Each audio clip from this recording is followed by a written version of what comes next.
All right, so we got the most interesting unsolved plot points from the Horus Heresy. Let's go check videos. Come on. G'day guys and gal. While this video honestly should be Orc themed due to it still being October, I'll be honest, I've completely run out of Orc ideas for now, and I've been wanting to make this video for a while, so here we are. Okay. Wow.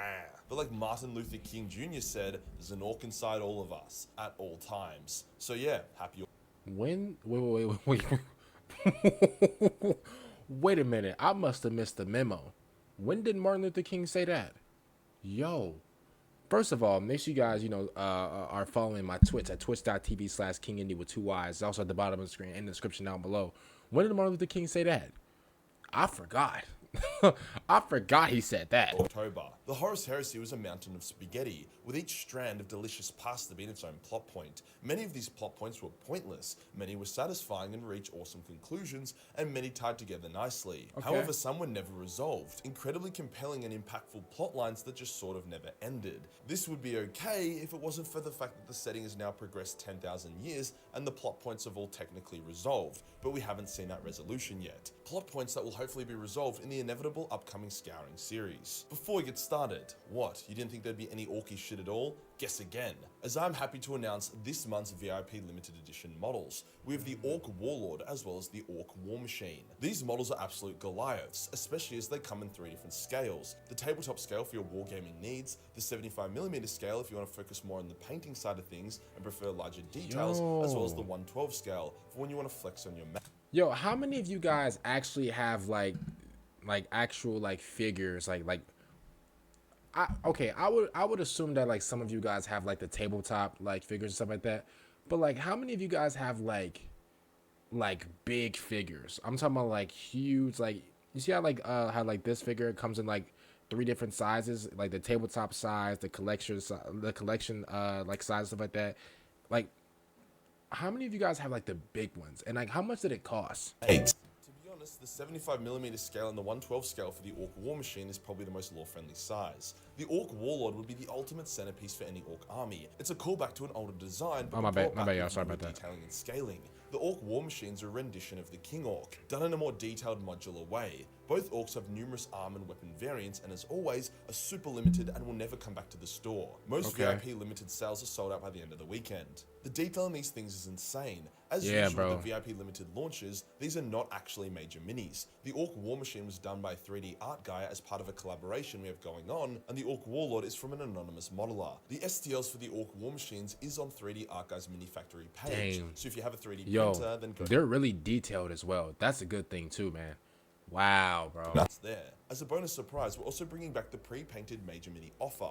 For amazing value, you can order Major Minis pre-painted in either Battle Ready Standard or Parade Ready Standard. The value here is insane. In one purchase, you're getting the model and the paint job with a completed base, and you can even pick what paint scheme and base you want. So I got a question. Are there any like Vulcan like figures at all? I would love to get like a Vulcan figure. I'll buy that. This was massively No well lie. received last time we launched, and we Literally no lie, I'll buy one. However, there was a shipping issue with the painters, so we had to pause it, move heaven and earth, and now we're back up and running. Only Major Minis can come pre-painted. Unfortunately, we won't be doing the VIP limited Orc launch as a part of this. But yeah, big tings. Link is below. Okay. Today we'll go over each of the unresolved plot points from the Horus Heresy, as well as how I think it will end up being resolved. Then for every one I get correct when we one day find out, you gotta order a Major Mini. Okay. Now let's get into it. Let's start with Barthusa Narek. As we all know, I have a hard-on for this man. Generally, I hate word bearers. They are insufferable and I love it when they die. However, now... Are we like missing something? I'm pretty sure we're missing. Let's get into it! Narek is so base that it almost makes me like them. Narek was a word bearer who decided that chaos was cringe and that his father, Lorgar, must die. Hence he went on a quest across time and space to acquire the means to kill Lorgar, even teaming up with Eldrad to destroy the Cabal in the process. Yo. To reward him for his efforts, Eldrad gives Narek a shard of the Fulgurite. In it contains the power to kill a Primarch. Narek was last seen infiltrating the Siege of Terra, killing his word-bearer kin, hunting for Lorgar. However, Lorgar was banished from the Heresy by Horus after Lorgar attempted to usurp his brother and become the new War Master, so Narek was on the wrong planet. Lorgar also seems to still be alive in the current setting as a demon prince, although he has been in hiding for nearly 10,000 years. With Narek featuring in multiple books, it's strange that his plotline would just end so suddenly. So what do I think will happen? I believe that in the Scouring series, Narek's quest will pick up. I believe it will end with him confronting Lorgar and even stabbing him with the Fulgurite Shard, maybe with the help of Corvus Corax. Narek will then be killed, however the wounds he inflicts upon Lorgar is one of the reasons why Lorgar has been out of the setting for so long. That's my theory, let's see how it plays out. Okay. A massive tease during the entire Heresy was whether the traitor Primarchs were justified or not in thinking the Emperor was a lying hypocrite. This all hinges around what actually happened on Molech. As a bit of a cheeky lore TLDR, the Emperor entered a unique warp portal on Molech. When he returned from it, he appeared aged and much more powerful. Here's what I think about like everybody, about like those 9 or 8 or 9 Primarchs or whatever who traded on like the Emperor and stuff like that, who went with Horus. If I'm being honest with you, bro, like I don't want to say that I don't blame them, but at the same time, they kind of did get. I don't know if they got finessed by Horus, but like Horus did convince them, right, to like join up on his team. He didn't just like be like, oh, okay, well, you hate the Emperor, or like, come on. Well, that's if he actually did that, like if he actually like asked one of the Primarchs, oh, yo, do you hate the Emperor, whatever, come join the team, and that happened. Okay, then like then obviously guys tell me. But at the end of the day, I'm pretty sure like wasn't Horus like a charismatic guy? Didn't he like kind of like like not finesse, but didn't he like kind of like egg him on a little bit to be like, okay, well, if you don't like him, this like didn't he kind of like fill their head up a little bit with lies, or like did they just be like, okay, you know what, I don't like the Emperor, I'm gonna join you anyway, or like I don't know. Or was it both? I don't know. And the knowledge required to make the Primarchs from his journey. Now, Chaos claimed that they struck a bargain with the Emperor, and the Emperor reneged on that deal, which is why they are mad at him. Other minions of Chaos say that the Emperor stole the power from Chaos, thus also why they are mad at him. The Emperor himself doesn't speak of what occurred, and he even mind-wiped everyone involved and sealed the gate. We're never... Bro, that's crazy. The fact that he can like, bro, man, that really shows you how powerful he is, bro. The fact that he can like mind wipe people, bro, to the point to where they can't even remember what happened, like it's anesthesia, bro. That's crazy. No. Don't anesthesia like put you to sleep? It doesn't matter. Same thing.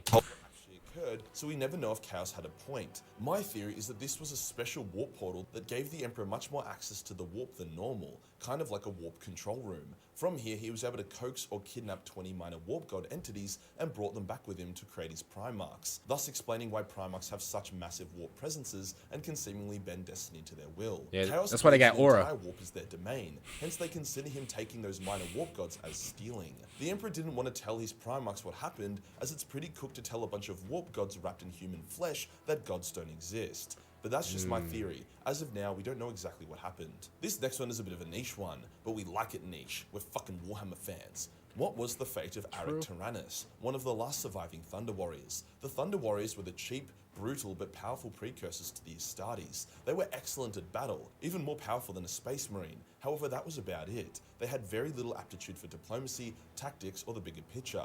They were also extremely brutal, and the Emperor knew that would be terrible marketing for the Imperium. Not to mention they developed super cancer mixed with dementia and started dying early. Thus the Emperor had the Thunder Warriors culled by the Custodian Guard. Arik was one of the few Thunder Warriors to escape the cull, and he managed to hide in the slums of Terra, becoming a fearsome crime lord with a handful of other Thunder Warriors. Arik was unique in that he was a genius, and he managed to keep himself and his brothers alive for over a century using crude science. Okay. He believed that if he could acquire some Space Marine gene seed, he could reverse engineer it and turn himself and his brothers into proto-Space Marines, giving them immortality. Surprisingly, Arik also wasn't mad at the Emperor for what he did to the Thunder Warriors. Arik would have done the same thing. Arik's story ends with him actually acquiring gene seed and managing to clone it and stabilize it. Well, I thought you couldn't clone the gene seed thing. Listen, y'all, if I'm saying a bunch of dumb stuff, that's my apologies. I'm still a Warhammer new booty. I thought you couldn't clone the gene seed though. You can? And he did it? I'm gonna be honest with you. That's kind of smart. That's like kind of like Albert Einstein. Like that's something that I would do. It's more than likely giving himself immortality. Because of that, I suspect we will see him as a Thunder Warrior Space Marine hybrid boss character in the Scouring series, and who knows, maybe he'll even pop up in the current setting. Probably unlikely though.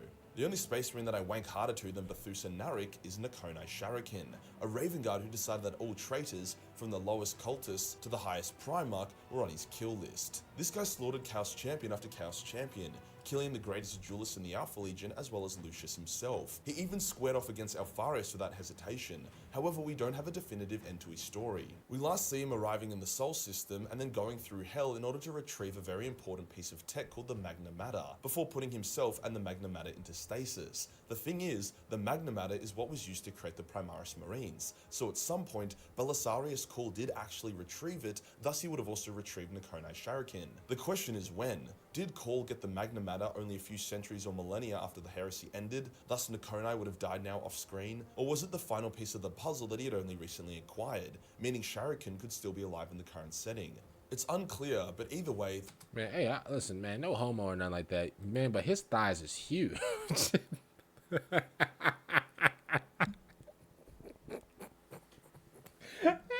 Hey, man, he got some thick thighs. But hey, listen, pause, man. Listen, pause the entire TV show. His thighs are huge. He got the Ray Lewis thighs or something. Bro. He got like pause. Never mind. I'm too deep in. Never mind. Yo, oh my God, I just said I'm too deep in. Pause. Yo, oh my God, everything I say is just, oh, yo, I promise I don't go that way. I'm finished, right? Okay, I'm done. Other than just, then he froze himself at the end. Now put on your confusion boots and tinfoil hats as we now talk about the Alpha Legion. At the end of the Heresy, it's revealed that an entire force of Alpha Legionnaires are in stasis under the Imperial Palace, awaiting orders. With Ingo Peck, the first captain of the Alpha Legion, being trapped on a landmine. So what happened? Did Peck escape the landmine and awaken his brothers? Did he blow up? Did he eventually die of starvation and dehydration? Are the Alpha Legionnaires still in stasis under the palace? It was a big reveal that as of yet, nothing has come from. But I'd like to think that Ingo, who was a loyalist, managed to free himself and his brothers, creating one of the loyalist Alpha Legion warbands. This ties into the next unresolved plot point. Was the Alpha Legion loyalist or traitor during the Heresy? The answer seems to be both, which is no answer at all. It seems that Alpharius was a traitor who thought he was doing the Emperor's will, whilst Amigan was a loyalist pretending to be a traitor. They had multiple plans and contingencies, with Alpha Legionnaires killing each other all the time during the Heresy. Until we get a monologue from Amigan explaining everything, it remains too murky to be decisive. The Perpetuals played a big part in the Heresy, whether it was Cyrene confounding chaos, John Grammaticus and Alanis saving the Emperor, or Vulcan creating the Talisman of Seven Hammers. They were all heavy hitters, but what actually happens to them? After all, a few did actually survive, and they are technically immortal, so should still be around. Well, Alanis died, which sucks. The power of Horus overwhelming his perpetualness. John Grammaticus also lost his perpetual status when he revived Vulcan. Vulcan was around for the War of the Beast and disappeared during it after falling into a vat of raw wah, but that in itself is its own plot point. Yeah, he's just chilling. Like, he's just taking a break. Like, I'm gonna be honest, like Vulcan, he just needed he needed a vacation, bro. Like, no Jeezy. Like, he just needed like a vacation. It is what it is, you know. So at the end of the day, I'm not really like, like Vulcan, like he could just go for a while, bro. He can come back, you know. So yeah, but yo, shout out to Vulcan, bro. That leaves us with the witch Acte, who was actually Cyrene, a servant of the Wordbearers who died and came back as a perpetual psyker. Acte did a lot to help the Loyalists during the siege. Who's this? I'm so high, I can touch the sky. I know it's my time. Even fighting Erebus. Fuck Erebus. Before taking on a new name to honor a friend of hers that Erebus killed. Plus, she kind of mind-melded with the friend as well. We haven't seen Cyrene again in this. Can somebody give me a video on this woman right here? Thank you. Setting yet, but with her power and her being a perpetual, she seems way too important to vanish. Also, John Grammaticus is going on a quest through time and space to set things up for himself in the past, which also leaves us with a bit of an unresolved plot point.